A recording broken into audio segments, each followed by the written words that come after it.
Malaysia akan lenyap dari peta sebagai sebuah negara yang punya masa depan. Itulah ayat yang pernah dilontarkan dengan dingin oleh para pakar dunia di hadapan saya. Tetapi tahun 2025 memaksa saya menelan semula kata-kata saya sendiri apabila satu laporan rahasia di atas meja kerja saya mendedahkan angka yang hampir mustahil. Dalam tempo 10 tahun akan datang, jumlah insan berkualiti tinggi yang memilih untuk menetap di Malaysia akan melonjak naik, bertentangan dengan segala teori. Nama saya Kailan, seorang penyiasat statistik demografi yang percaya bahwa angka tidak pernah menipu. Saya mendarat di KLIA dengan rasa angkuh, yakin akan dapat membongkar kepalsuan dalam data yang direka-reka. Namun, pemandangan di hadapan saya menampar saya lebih kuat daripada sesiapapun. Mereka bukan buruh murah. Mereka adalah keluarga, ahli akademik, jurutera, pelabur yang sanggup meninggalkan gaji tinggi untuk satu perkara yang sama, rasa selamat, kepercayaan, dan maruah untuk hidup sebagai seorang manusia. Dan dari situlah bermulanya sebuah negara kedua, yang lahir bukan dari tanah tetapi dari hati nurani insan. Saya berdiri di bawah cahaya putih terang di KLIA, seolah-olah sedang berdiri di bawah mesin pengimbas yang meneliti jiwa saya sendiri. Orang ramai lalu lalang dengan langkah yang tidak tergesa-gesa, tetapi juga tidak teragak-agak. Pengumuman dalam pelbagai bahasa, Melayu, Inggris, Mandarin, Tamil, bercampur baur seperti aliran air. Pada saat itu, saya mula faham. Kesilapan sebenar saya bukanlah pada angka, tetapi pada kanta yang saya pakai terlalu lama. Kanta yang membuatkan saya melihat sebuah negara hanya sebagai graf kelahiran dan kematian, melihat sebuah bandar hanya sebagai garisan tren ekonomi, dan terlupa bahwa manusia tidak membuat keputusan untuk berhijrah hanya atas sebab-sebab prakaunan. Mereka berpindah karena sedang melarikan diri dari sesuatu, dan sedang mencari sesuatu yang tidak dapat dibeli dengan wang. Saya pernah ketawa sinis apabila mendengar istilah negara kedua, karena ia kedengaran seperti slogan iklan. Tetapi selepas melihat renungan mata mereka yang baru turun dari pesawat, renungan yang bukan teruja seperti pelancong, saya tahu istilah ini punya pemberat yang terlalu dalam untuk ditertawakan. Ia adalah nama yang diberikan oleh orang luar kepada fenomena aneh yang sedang terbentuk di Malaysia. Fenomena ini bukanlah peta baru, bukan bendera baru, bukan sebarang pengisytiharan kemerdekaan. Ia adalah sebuah ruang jiwa yang mula dianggap sebagai rumah oleh ramai orang, walaupun pasport mereka dari negara yang berbeza. Negara kedua adalah sebuah komuniti yang lahir dari kepercayaan dan maruah. Sebuah negara tanpa sempadan fizikal, tetapi punya batas yang jelas dalam tingkah laku kecil seharian. Tidak memalukan orang lain di khalayak ramai, memberi ruang di laluan pejalan kaki, bertutur dengan nada suara yang menjaga air muka, tanpa mengorbankan kebenaran. Saya pernah pikir ini hanyalah adab sopan Asia, tetapi apabila dunia luar semakin dipenuhi dengan sikap agresif dan syakwasangka, adab sopan ini telah bertukar menjadi sejenis struktur keselamatan. Sebuah benteng yang bukan diperbuat daripada besi, tetapi daripada penerimaan bahwa orang lain juga adalah manusia seperti kita. Dan itulah yang membuatkan ramai orang sanggup melepaskan gaji yang lumayan demi kehidupan yang tidak perlu sentiasa memakai perisai. Sambil saya menarik beg saya melepasi barisan pemeriksaan imigresen, saya terdengar seorang lelaki asing berbisik kepada istrinya, "Di sini, kita boleh biarkan anak kita berjalan tanpa rasa takut." Ayat itu tidak kuat, tetapi hentamannya seperti tukul besi, karena ia mencerminkan apa yang saya cuba nafikan. Kekayaan sebenar bukanlah baki dalam akaun bank, tetapi apabila sistem saraf kita dapat berehat di tempat awam. Apabila kita memandang orang yang tidak dikenali dan tidak perlu terfikir sama ada mereka akan mencederakan kita. Jika Malaysia benar-benar menarik golongan ini, tarikannya pasti bukan janji-janji manis, karena mereka sudah terlalu biasa dengan janji manis sehingga tidak mudah percaya lagi. Ia mestilah satu pengalaman yang mereka rasai sendiri, keteraturan yang tidak perlu dilaungkan, kesopanan yang bukan kepura-puraan, dan rasa hormat yang tidak membuatkan sesiapa merasa rendah. Saya teringat akan konsep budi bahasa yang sering disebut oleh rakyat Malaysia, tetapi di bibir orang asing, ia diterjemahkan sebagai satu perasaan baru yang aneh. Perasaan bahwa diri mereka diambil kira, dilihat, bukan sekadar digunakan sebagai alat. Saya mula melihat gambaran negara kedua dengan lebih jelas. Ia adalah negara di mana orang berhijrah, karena mau hidup dalam masyarakat di mana kebaikan tidak diperlekehkan, di mana kejujuran tidak dianggap kebodohan, dan di mana mengikut peraturan bukanlah bahan ketawa. Apabila nilai-nilai seperti ini membentuk satu rangkaian, ia akan mencipta daya tarikan yang luar biasa, seperti medan magnet yang senyap tetapi padat. Sehingga kan para pakar yang pernah mengisytiharkan bahwa Malaysia sedang menuju kehancuran terpaksa terdiam karena mereka mengukur segalanya dengan ekonomi dan demografi, tetapi tidak pernah mengukur modal sosial yang sedang menjadi mata wang baru dunia. Saya masih belum percaya sepenuhnya. Malam itu, saya masih seorang penyiasat statistik yang degil. Tetapi keyakinan asal saya mula retak, seperti kaca yang retakannya senyap tetapi akhirnya akan pecah. Dan saya tahu, esok pagi saya perlu menyiasat lebih dalam. Kerana jika negara kedua ini benar-benar wujud, ia bukan sahaja akan mengubah imej Malaysia, tetapi ia akan mengubah jawapan dunia kepada soalan terbesar era ini. Bagaimana kita boleh hidup bersama sebagai manusia? Keesokan paginya, saya duduk di sebuah bilik mesyuarat kecil di pejabat konsulat bahagian data demografi yang berhubung dengan agensi-agensi Malaysia. Dinding berwarna cerah, aroma teh suam, dan bunyi pendingin hawa yang sekata menjadikan suasana terlalu tenang untuk misi yang diamanahkan kepada saya. Saya meletakkan fail dokumen di atas meja seolah-olah meletakkan kepercayaan saya sendiri, lalu membuka muka surat pertama yang dicop untuk kegunaan dalaman sahaja. Angka dalam laporan itu masih jelas seperti sebelumnya. Jelas sehingga membuatkan saya jengkel kerana ia enggan tunduk kepada logik yang saya pegang selama ini. Nama saya Kailan, seorang penyiasat statistik demografi antarabangsa, insan yang dibesarkan dengan pemikiran bahwa dunia boleh dijelaskan melalui corak. Jika Anda tahu pemboleh ubahnya, Anda akan tahu hasilnya. Tetapi dalam fail ini, hasilnya datang sebelum penjelasannya. Dan itulah perkara yang paling dibenci oleh ahli statistik seperti saya. Saya teringat kata-kata ketua saya sebelum berangkat, jangan ukur Malaysia dengan kayu ukur yang lama. Ketika itu, saya fikir ia hanyalah kata-kata manis seorang diplomat. Tetapi kini, ia menjadi satu amaran yang tajam. Saya mengeluarkan telepon dan menghantar mesej ringkas ke ibu pejabat. Minta semua data mentah yang digunakan untuk unjuran, termasuk andaian paling konservatif. Saya tidak mahu kesimpulan. Saya mahu menjejaki perjalanan angka-angka itu, bagaimana ia sampai ke titik ini. Beberapa menit kemudian, skrin telepon saya dipenuhi fail dan penjelasan teknikal. Saya membacanya seperti orang yang sedang menjejaki tapak kaki di atas tanah basah. Jejaknya jelas, tetapi pemiliknya entah kemana. Isu utamanya ialah, laporan ini tidak menonjolkan kadar kelahiran sebagai watak utama seperti biasa. Ia membicarakan tentang penghijrahan populasi berkualiti tinggi pada skala yang belum pernah terjadi kepada sebuah negara yang sebelum ini hanya dilihat sebagai hub pelancongan. Dan yang paling penting, ia tidak membuat unjuran berdasarkan angan-angan. Ia menggunakan andaian yang paling berhati-hati, namun garisan grafnya tetap menaik seolah-olah ada tangan gaib yang mengangkatnya. Saya mula faham. Misi saya bukan untuk membuktikan laporan itu salah, tetapi untuk mencari apa tangan gaib itu dan mengapa ia berfungsi di Malaysia. Saya meminta untuk bertemu dengan pegawai perhubungan Malaysia, seorang penjawat awam kanan dari kementerian yang menguruskan hal ehwal imigresen. Beliau menyambut saya dengan senyuman sopan yang tidak berlebihan dan tidak berkurangan. Senyuman yang seolah-olah berkata, kami menghormati Anda, tetapi kami juga punya maruah kami. Saya memulakan perbualan dengan terus terang, cara orang yang bekerja dengan data. Saya ingin mengesahkan sama ada terdapat sebarang kelonggaran syarat visa atau skim suntikan khas untuk meningkatkan populasi. Soalan itu sengaja saya tujukan untuk menikam, tetapi lelaki itu tidak tersentak. Beliau hanya mengangguk dan menolak satu set dokumen ke hadapan saya. Ini semua kriterianya, Tuan. Anda akan lihat, ia tidak menjadi lebih mudah. Malah, kami lebih ketat, kerana kami perlu pastikan mereka yang datang akan dapat hidup bersama masyarakat kami. Frasa hidup bersama masyarakat membuatkan saya tergamam. Dalam sistem pemikiran saya, manusia adalah unit buruh.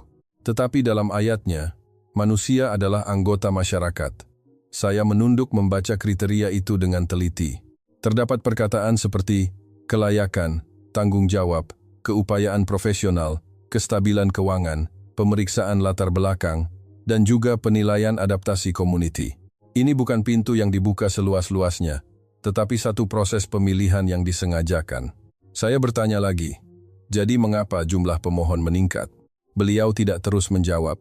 Beliau memandang keluar tingkap, seolah-olah sedang memilih kata-kata agar tidak menyinggung sesiapa. Tuan pernah bekerja di bandar di mana orang berjalan laju, tetapi hati mereka perlahan. Bandar di mana semua orang ada segalanya, tetapi tiada siapa yang rasa cukup selamat untuk menjadi diri sendiri. Beliau berkata perlahan, lalu berpaling memandang saya. Sesetengah orang datang ke Malaysia bukan kerana mahukan lebih, mereka datang kerana mahukan cukup. Perkataan cukup dalam budaya Malaysia bukanlah kekalahan. Ia adalah kebijaksanaan untuk melepaskan. Ia adalah satu bentuk kekayaan yang lain.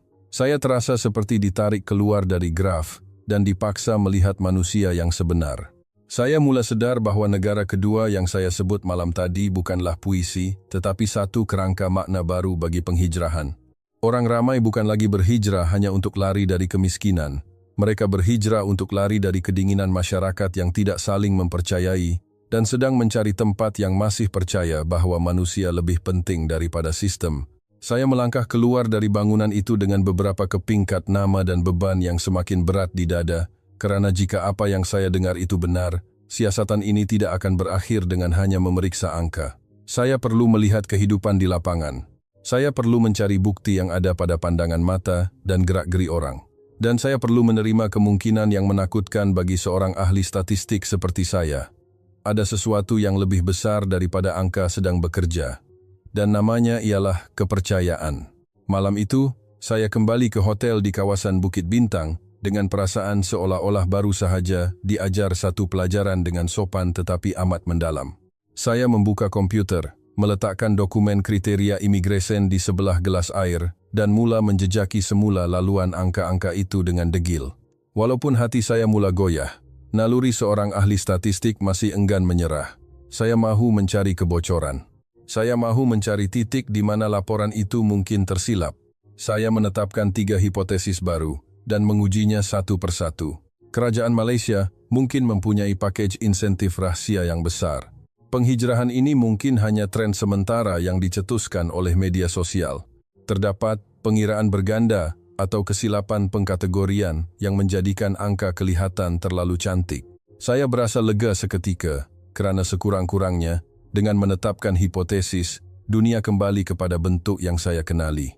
Tetapi beberapa jam kemudian, kelegaan itu hancur lumat seperti ais yang ditumbuk di dalam gelas teh ais. Data membalas dengan dingin. Tiada tanda suntikan dana yang luar biasa.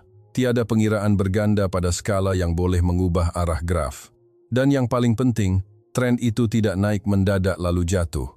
Ia menaik secara konsisten, seperti orang yang telah membuat keputusan, bukan orang yang sekadar mencuba. Saya mula merasa seperti berdiri di hadapan pintu yang terkunci dengan kunci yang saya tidak tahu namanya. Nama kunci itu mungkin bukan ekonomi, bukan dasar, bukan pemasaran, tetapi ia adalah sesuatu yang didambakan oleh generasi baru di seluruh dunia, dan saya masih tidak berani menyebut namanya. Saya membuka lampu di kepala katil dan mengambil buku nota, menulis perkataan bertentangan dengan logik dengan huruf besar, kerana inilah inti kepada teka-teki ini. Angka yang sepatutnya menurun kini menaik, walaupun kadar kelahiran di bandar-bandar besar menurun, walaupun kos sara hidup meningkat, walaupun dunia penuh dengan ketidakpastian. Saya pernah percaya manusia akan berhijrah terutamanya kerana wang dan kebajikan. Tetapi laporan ini memberitahu saya bahwa daya tarikan Malaysia sedang berfungsi di ruang kosong yang tidak pernah disentuh oleh teori lama. Ruang kosong itu ialah rasa selamat dalam masyarakat dan nilai kemanusiaan dalam kehidupan seharian. Saya tidak suka perkataan-perkataan ini kerana ia sukar diukur. Tetapi semakin sukar ia diukur, semakin saya sedar ia mungkin jawapan yang sebenar. Saya menelepon semula ibu pejabat, meminta set data perbandingan dengan negara-negara jiran yang mempunyai geografi yang serupa dan menghadapi masalah populasi yang sama, untuk melihat sama ada fenomena ini bersifat serantau atau khusus untuk Malaysia. Apabila data tiba, saya melihat dua laluan yang berpisah dengan jelas seperti dua lorong lebuh raya. Negara-negara jiran memang menerima peningkatan penghijrahan, tetapi kebanyakannya adalah tenaga kerja bergaji rendah untuk mengisi kekosongan dalam pasaran buruh. Sebaliknya, Malaysia menarik pencipta pasaran. Mereka yang datang dengan pengalaman penyelidikan peringkat tinggi, mereka yang pernah berada di pusat inovasi dunia, mereka yang tidak perlu mengambil risiko berpindah, jika bukan karena mereka membuat pilihan berdasarkan logik yang baru. Logik yang tiada. Dalam slip gaji, saya merenung angka-angka itu begitu lama sehingga terasa seperti ia sedang merenung kembali kepada saya dan bertanya, "Berapa lama lagi kamu akan menipu diri sendiri bahwa kamu faham manusia hanya dari graf?" Konflik dalam diri saya semakin jelas. Saya masih perlu menjalankan tugas, membuktikan, memeriksa, membuat kesimpulan dengan tegas. Tetapi pada masa yang sama, saya mula mendengar suara kecil di hati saya yang berkata, mungkin dunia sedang menukar mata wangnya. Dari wang fiat kepada kepercayaan, dari status kepada ketenangan, dari kelajuan kepada makna. Dan jika mata wang baru ini benar, Malaysia mungkin sedang menjadi lebih kaya daripada yang sesiapa sangka, tanpa perlu menghebahkannya, tanpa perlu menunjuk-nunjuk, tanpa perlu bersaing dengan suara yang lantang. Saya bangun dan berjalan ke tingkap, memandang ke bawah ke arah jalanan Bukit Bintang yang masih terang dengan lampu dan orang ramai yang pulang ke rumah tanpa rasa cemas. Pemandangan itu mengingatkan saya kepada perkataan cukup yang disebut oleh penjawat awam itu. Perkataan yang kedengaran sederhana tetapi menyembunyikan dimensi kestabilan. Saya mula bertanya kepada diri saya dengan serius. Jika populasi berkualiti tinggi sedang memilih Malaysia, ini bermakna Malaysia mempunyai sesuatu yang kurang di dunia. Dan perkara itu sedang menjadi daya tarikan yang bersejarah. Saya menutup komputer buat sementara, walaupun masih tidak mahu menyerah. Karena saya tahu, walaupun saya mencari data sepanjang malam, saya hanya akan menemui jejak tapak kaki, bukan orangnya.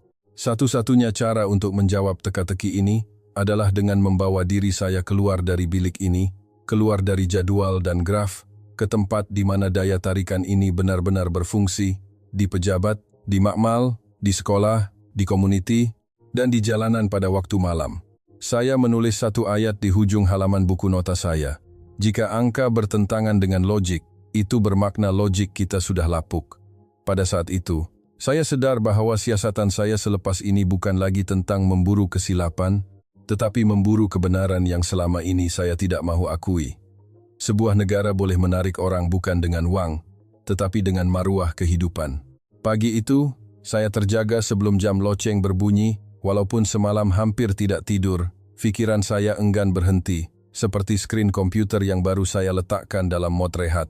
Saya turun ke tingkat bawah hotel. Bau kopi yang lembut bercampur dengan bunyi sudu berlaga dengan cawan. Orang ramai yang berpakaian kerja lalu lalang tanpa melanggar, tanpa menyelit, tanpa membuat bising. Saya mula memerhatikan perkara-perkara kecil ini dengan rasa sangsi terhadap keadaan normal, kerana di kebanyakan bandar besar, keadaan normal seperti ini adalah sesuatu yang jarang ditemui. Saya mengambil fail saya dan keluar mengikut peta yang telah saya tandakan sejak semalam. Hari ini saya akan turun padang bukan untuk mencari kesalahan pada angka, tetapi untuk mencari daya tarikan yang membuatkan seluruh dunia menoleh ke arah Malaysia. Destinasi pertama, sebuah bangunan pejabat dan ruang penyelidikan berhampiran Cyberjaya, kawasan yang tidak semewah poster iklan, tetapi bersih, teratur, dan mempunyai ritma kehidupannya sendiri. Saya telah mengatur pertemuan dengan penyelaras sebuah syarikat teknologi Malaysia melalui rangkaian yang saya peroleh dari kad nama semalam. Sebaik sahaja melangkah masuk ke lobi, saya mendengar perbualan dalam bahasa Inggris berselang-seli dengan bahasa Melayu, disisipi istilah teknikal dalam bahasa Jerman dan Prancis, seolah-olah itu perkara biasa. Di sebuah meja, seorang lelaki Eropa sedang meneliti litar pada tabletnya. Di sebelahnya, seorang jurutera muda Malaysia berusia 21-an berbincang tanpa sebarang rasa gentar terhadap orang asing seperti yang biasa saya lihat di beberapa negara Asia lain. Suasananya adalah suasana kerjasama yang tulen, bukan persembahan untuk kelihatan antara bangsa. Saya berasa seperti tersesat masuk ke dalam sebuah bilik, di mana semua orang sedang membina masa depan tanpa perlu mengumumkannya. Dari Cyberjaya, saya menuju ke kawasan yang laporan sebut sebagai tumpuan projek-projek baharu di koridor ekonomi.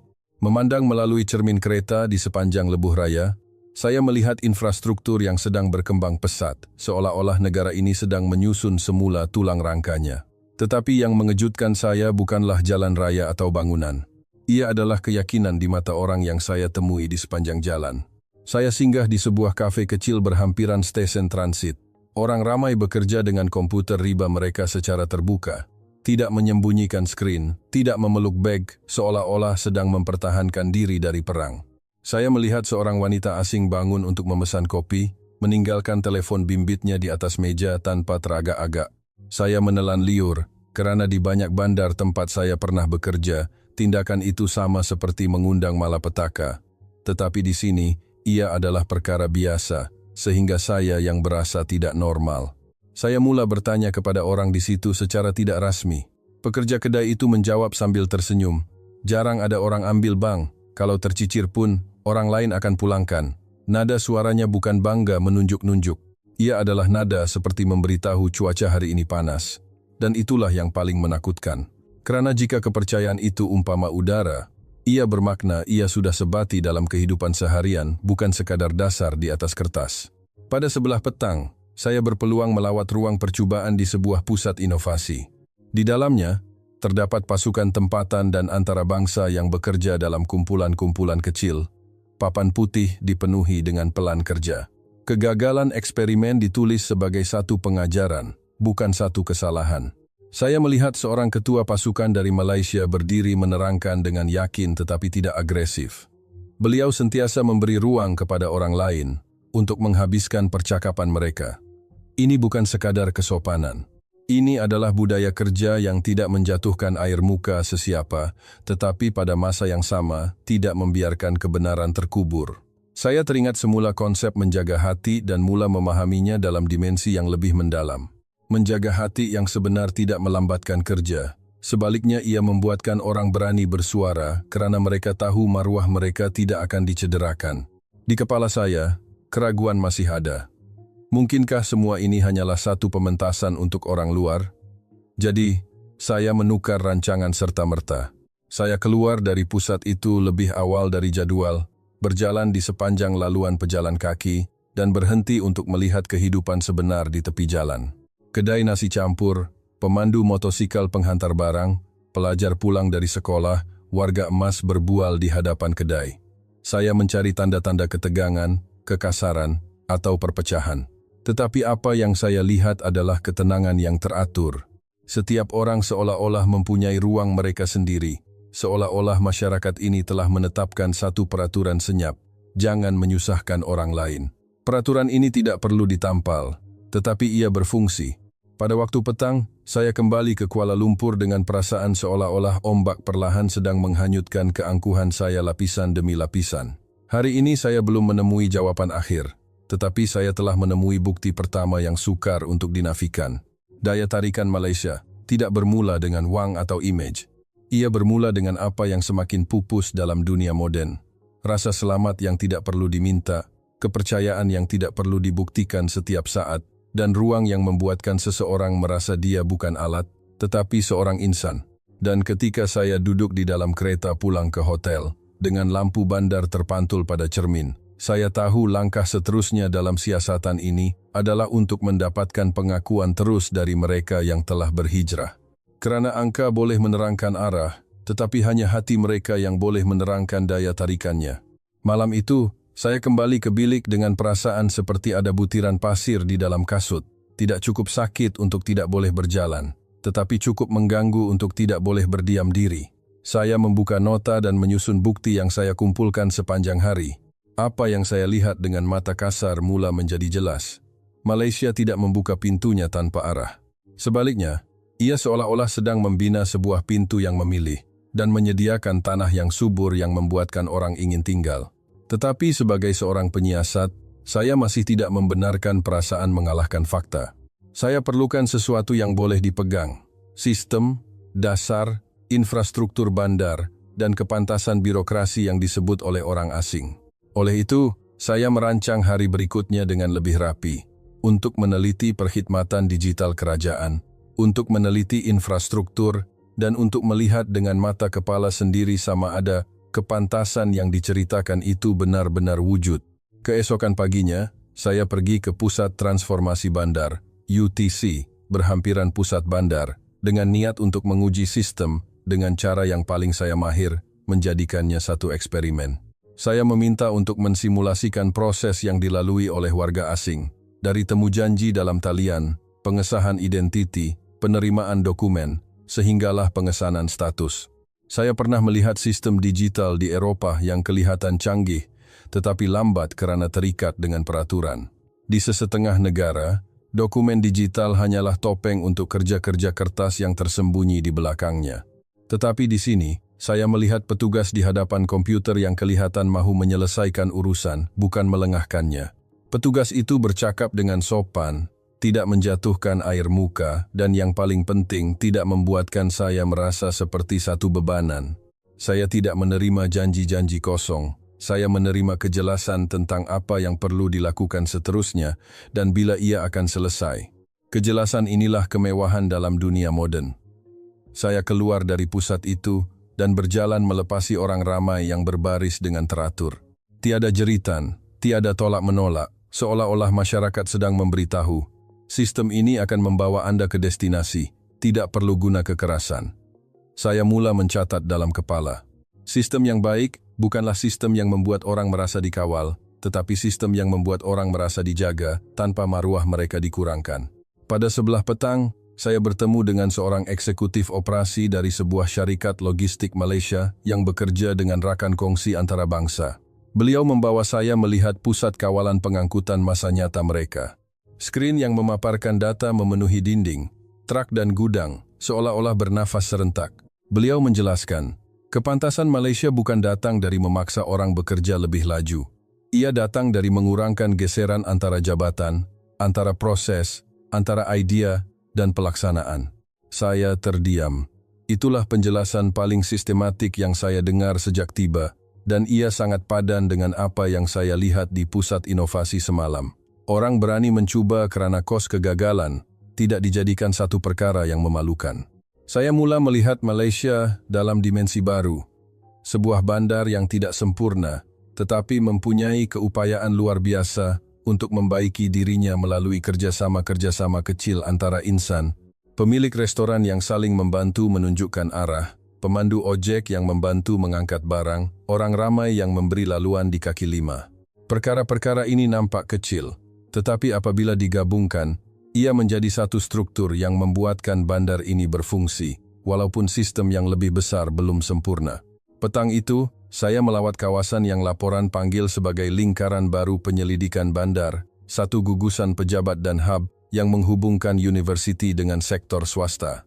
Saya melihat papan iklan jawatan kosong yang ditulis dalam kedua-dua bahasa Melayu dan Inggris dengan penuh hormat, bukan dengan nada merayu atau angkuh. Saya berbual dengan seorang ketua pasukan tempatan. Beliau memberitahu saya, kami bukan mahu jadi nombor satu di dunia, Tuan. Kami mahu jadi tempat di mana orang bekerja tanpa rasa sunyi. Ayat ini kedengaran lembut, tetapi akarnya sangat kuat. Kerana ia menunjukkan bahwa Malaysia memahami cabaran baru dunia. Rasa sunyi membunuh lebih ramai orang daripada kemiskinan di sesetengah masyarakat.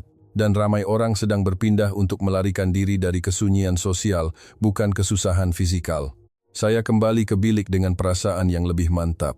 Lapisan bukti pertama mula lengkap. Sistem kerajaan yang cuba mengurangkan geseran, infrastruktur yang benar-benar bersambung, budaya kerja yang menjaga air muka tetapi tidak membunuh kebenaran, dan suasana bandar yang membuatkan orang merasa selamat, tanpa perlu diistiharkan selamat. Saya mula faham mengapa warga asing sanggup menerima gaji yang lebih rendah.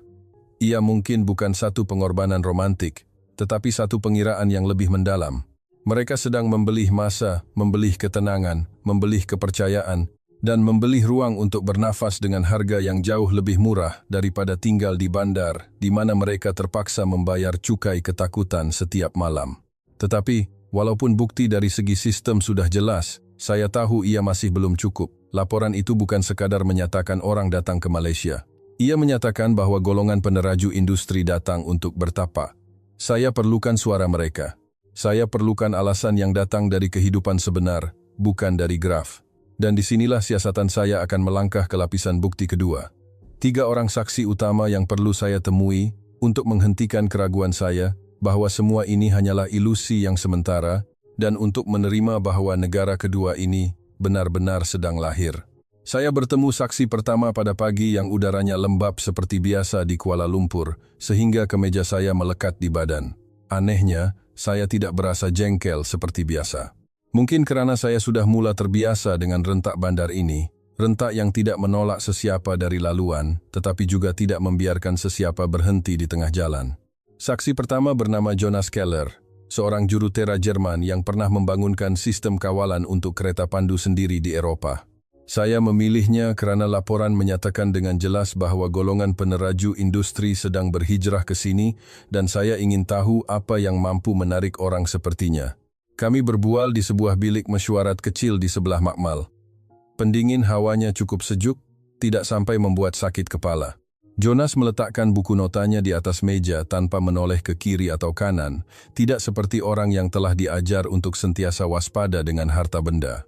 Beliau boleh berbahasa Melayu sedikit, cukup untuk memberi salam dan berterima kasih dengan sopan, sebelum kembali berkomunikasi dalam bahasa Inggris dengan fasih. Saya mulakan dengan soalan yang terus terang dan agak keras. Anda tinggalkan gaji dan sistem yang stabil di Eropa untuk datang ke sini. Kenapa? Saya menjangkakan jawaban berkaitan teknologi atau insentif. Tetapi Jonas diam selama 2 saat, kemudian menunjuk ke arah papan putih yang penuh dengan lakaran dan perkataan, Kuba, gagal, baiki. Coba lagi. Beliau berkata, di negara saya, sistemnya bagus, tapi ia terlalu berat. Berat sehingga idea pun perlu minta izin sebelum ia boleh bernafas. Di sini, saya tidak perlu meminta izin untuk bermimpi. Beliau ketawa kecil, lalu menyambung.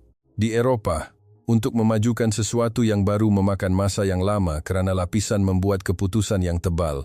Tetapi dalam pasukannya di Malaysia, beliau mencadangkan satu idea pada pagi Isnin, dan petang Kamis sudah ada prototipe untuk diuji. Ini bukan kelajuan yang gila, beliau menekankan. Ini adalah kelajuan yang lahir dari saling mempercayai. Saya terus membantah, mengikut naluri. Kelajuan seperti itu, bukankah ia eksploitasi tenaga kerja? Jonas menggelengkan kepalanya lebih laju daripada yang saya sangka. Beliau berkata pasukannya di Malaysia memang bekerja keras, tetapi bukan karena ditekan oleh rasa takut kehilangan pekerjaan. Mereka lakukannya karena mereka mahu pasukan ini menang, dan mereka tidak mau tinggalkan sesiapa di belakang. Ayat itu membuatkan saya tersentak.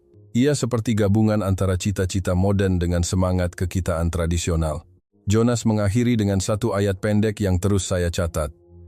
Saya berhijrah bukan untuk uang. Saya berhijrah untuk kembali merasa bahwa diri saya ini bermakna. Saksi kedua saya temui pada sebelah petang di Pulau Pinang, melalui satu temu janji dalam talian dengan sebuah pusat penyelidikan biologi yang berhubung dengan hospital tempatan. Namanya Camille Moreau, seorang ahli biologi molekul dari Prancis. Beliau berhijrah ke Malaysia bersama 2 orang anaknya. Saya menjangkakan untuk mendengar tentang kos sara hidup yang lebih murah atau kualiti udara yang lebih baik. Tetapi Camille memulakan dengan suara yang sedikit bergetar. Paris nampak cantik, Tuan. Tapi setiap hari saya hidup seolah-olah berjalan di atas kaca yang nipis. Beliau bercakap tentang ketakutan yang terkumpul. Berjalan pulang seorang diri pada waktu malam. Menghantar anak ke sekolah. Curiga terhadap perkara-perkara kecil yang telah menjadi tabiat sehingga meletihkan jiwa. Beliau berhenti seketika, lalu berkata, apa yang benar-benar membuatnya membuat keputusan adalah pada malam pertama di Malaysia. Beliau melihat sekumpulan pelajar berjalan bersama rakan-rakan, ketawa riang di jalanan. Ada orang dewasa yang memerhati, bukan dengan renungan tajam, tetapi seolah-olah menjaga dari jauh dengan penuh kebaikan. Saya menangis di dalam kereta masa itu, beliau mengaku, karena saya baru sadar, beginilah rupa rasa selamat. Beliau menceritakan bahwa sekolah yang dihadiri oleh anak-anaknya bukan sahaja mengajar untuk cemerlang dalam persaingan, tetapi mendidik disiplin tanpa menghancurkan semangat kanak-kanak. Guru memanggil nama murid dengan nada yang hormat, dan rakan-rakan anaknya tidak meminggirkannya hanya karena dia orang asing. Anak saya tidak dibuat merasa seperti orang luar, katanya. Dan bagi seorang ibu, itu lebih berharga daripada pendapatan. Saksi ketiga saya temui di Kuala Lumpur semula, di sebuah ruang kerja bersama di kawasan sekitar Bangsar. Namanya Arjun, seorang jurutera Perisian dari India. Beliau pernah bekerja di salah sebuah negara jiran Malaysia yang terkenal dengan sistem yang ketat dan reputasi keteraturannya. Beliau bercakap dengan terus terang, dan saya suka sikapnya. Di sana, saya ada kerja, ada duit, ada segalanya, kecuali perasaan menjadi seorang manusia. Beliau berkata, keteraturan itu tidak salah. Tetapi masyarakat yang tertutup membuatkan warga asing dilihat lebih sebagai unit buruh berbanding jiran. Beliau menceritakan bagaimana pada hari cuti, beliau berjalan seorang diri seperti bayang-bayang, Walaupun jalan rayanya bersih, hatinya kotor dengan rasa sunyi. Kemudian beliau datang ke Malaysia. Beliau tidak mengharapkan apa-apa. Tetapi perkara pertama yang berlaku ialah orang membantunya tanpa meminta balasan. Orang mengajaknya makan tanpa perlu kenal rapat terlebih dahulu. Orang melemparkan senyuman tanpa sebarang sebab. Saya rasa seperti saya telah kembali ke dunia di mana orang masih memandang wajah satu sama lain sebelum memandang paspor, katanya perlahan. Malaysia tidak membuatkan saya merasa seperti satu masalah. Malaysia membuatkan saya merasa seperti seorang insan. Petang itu, saya duduk termenung seorang diri. Keraguan di kepala saya mula surut seperti air pasang selepas ribut, kerana testimoni ketiga-tiga mereka tidak sama, tetapi intipatinya satu dan jelas. Mereka berhijrah bukan kerana Malaysia mempunyai lebih, tetapi kerana Malaysia menjadikan hidup mereka lebih ringan. Ringan daripada ketakutan, ringan daripada kesunyian, ringan daripada dilayan seperti sebuah alat. Dan sebagai seorang penyiasat, saya tahu bahwa lapisan bukti ini bukanlah dokumen. Tetapi ia adalah perkara yang paling berat, kebenaran dalam nada suara orang yang telah mempertaruhkan seluruh hidup mereka untuk perkataan maruah. Dan saya tahu, tinggal satu langkah terakhir yang perlu saya lakukan. Keluar sekali lagi pada waktu malam, untuk membuktikan dengan jasad saya sendiri, sama ada apa yang mereka panggil negara kedua ini benar-benar wujud di jalanan yang sebenar. Malam itu, saya memutuskan untuk tidak merancang, tidak menetapkan laluan, tidak memberitahu sesiapa. Saya mahu jasad saya menjadi alat eksperimen terakhir. Jika negara kedua ini wujud, ia mesti boleh dirasai tanpa perlu ditunjuk. Saya keluar dari hotel selepas jam 8 malam, menuju ke jalanan Bukit Bintang. Masih hidup, tetapi tidak hingar-bingar. Cahaya neon memantul di atas laluan pejalan kaki. Orang ramai lalu lalang dengan rentak yang seolah-olah saling memahami. Tiada yang tergesa-gesa. Tiada yang menolak. Seolah-olah bandar ini mempunyai peraturan senyap, kita boleh sampai bersama-sama, tidak perlu memotong. Saya perasan tangan saya tidak lagi menggenggam telepon dengan erat seperti biasa. Jantung saya berdegup lebih perlahan tanpa saya sedari. Tanda pertama kepercayaan yang tidak perlu diminta. Saya membelok ke sebatang lorong yang tidak saya kenali, singgah di sebuah warung mie di tepi jalan. Bau sup yang hangat melarutkan rasa waspada. Pemilik warung menyapa dengan nada biasa, yang tidak mahukan apa-apa daripada saya, selain memastikan saya makan sehingga kenyang. Saya meletakkan beg saya di sebelah kerusi tanpa berfikir panjang, satu tingkah laku yang di banyak bandar lain sama seperti mengundang masalah, tetapi di sini ia bukan satu isu besar. Sekumpulan remaja bergelak ketawa sambil berbasikal melintas. Seorang lelaki tua menonton berita di teleponnya.